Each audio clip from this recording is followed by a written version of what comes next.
In today's video, we will examine why the Omega Seamaster is in fact the one and only James Bond watch.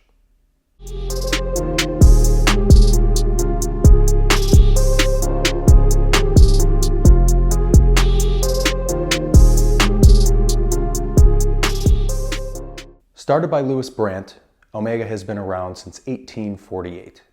Not officially named Omega until Brandt's two sons created a new movement in 1894 in which they deemed this achievement as Omega.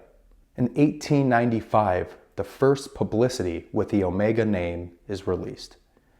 Eventually, Omega became synonymous with the Olympics, precision balloon racing, skiing, space travel, and of course, the military.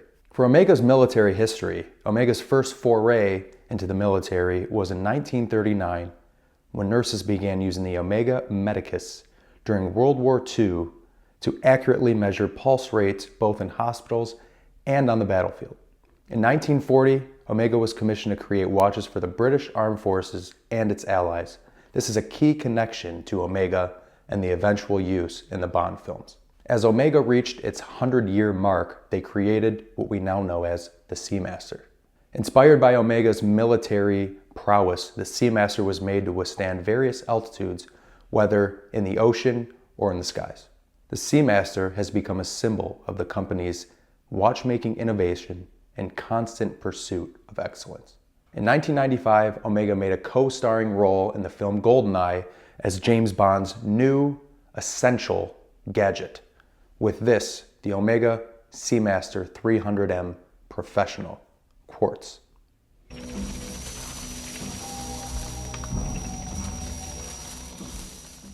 Since 1995, the Seamaster has been Bond's choice on every mission since. After the use of the Seamaster Diver Quartz, Bond went on to use automatic variations of the Seamaster. In 2006, Omega introduced the Omega Seamaster Planet Ocean 600M coaxial chronometer, which we see in both Casino Royale on the rugged rubber strap, and then again in Quantum of Solace on the stainless steel bracelet. In 2012, we see Bond wear two variations of the Seamaster, the newly improved Planet Ocean and the dressier Aquaterra, both of which were powered by the coaxial caliber 8500.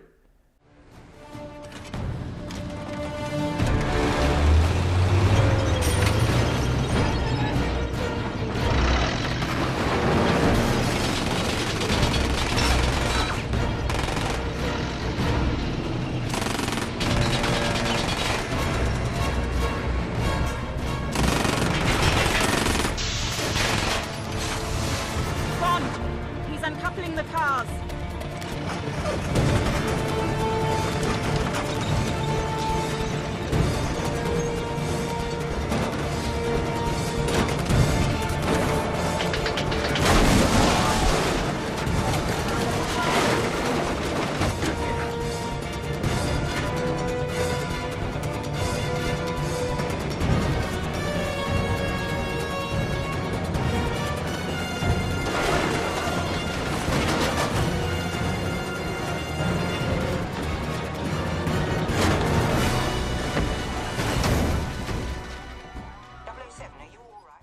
In 2015, Omega then reinvents their 300 diver from 1957, equipped with the coaxial 8400 and magnetic field resistance up to 15,000 Gauss. This also marks the first time we see a Bond watch equipped with gadgets since the 2002 film Die Another Day. But you can have this.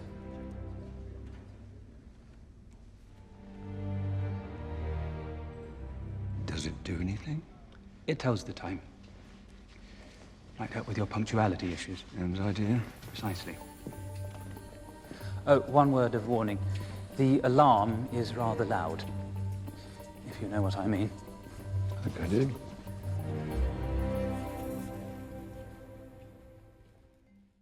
Then in 2020, with the mark of No Time to Die, we get back to the Seamaster Diver with the Seamaster Diver 300M 007 edition.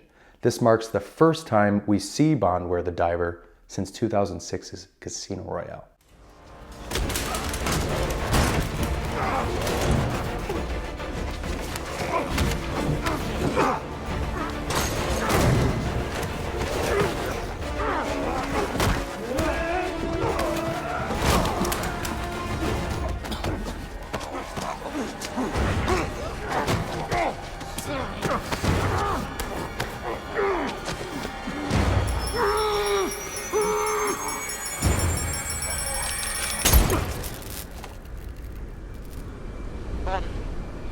Bond, do you read me? Yeah. Yeah, Q. I read you. Sounds like you're in a rugby scrum. I just showed someone your watch. Really blew their mind. With that brief bit of history, why is Omega the only Bond watch? Many feel that the true Bond watch is the Rolex worn in Dr. No by Sean Connery, the Rolex 6538. We see Sean Connery, Roger Moore, and Timothy Dalton all wear different variations of the Rolex Submariner in their films, as well as George Lazenby wearing the Rolex Chronograph 6238 in On Her Majesty's Secret Service. The argument is fair, as Ian Fleming himself had an affliction with the brand and wrote Bond wearing a Rolex in his second novel, Live and Let Die. My argument against Rolex being the Bond watch is simple. After Sean and George, Bond was no longer exclusively affiliated with Rolex. Roger wears the Submariner in Live and Let Die, as well as a beautiful Rolex GMT in The Spy Who Loved Me. However, Roger is also known for a variation of non-Rolex watches. Roger wore 9 different Seiko watches, including the famous TV watch, along with a Pulsar. When we move into Timothy Dalton, Dalton's most famous watch is arguably the Tag Heuer Night Diver. We see him wear that in The Living Daylights.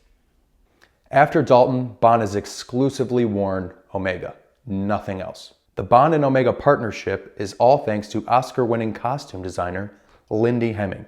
When Hemming signed on to do Goldeneye, she was tasked with reimagining the character alongside the new actor Pierce Brosnan. Hemming's choice of the Omega Seamaster as Bond's new watch was strategic and aligned perfectly with the character's persona.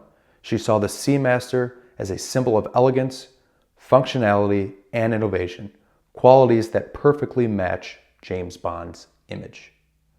The partnership between James Bond and Omega is considered iconic in the film and watch industries. It's over 25 years old and has stood the test of time. Pun intended. Here are my final thoughts. Although Rolex was initially affiliated with James Bond, the relationship between Bond and Omega simply cannot be topped. Omega's history with the British military and the constant evolution of the Seamaster make this the perfect choice for James Bond.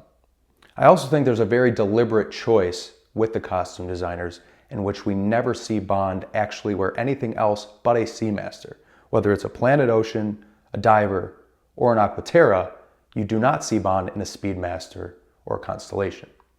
Let me leave you with this one last thought. When is the last time you saw somebody walking down the street with a Rolex Submariner, stopped them and said, "Hey, is that the James Bond watch?"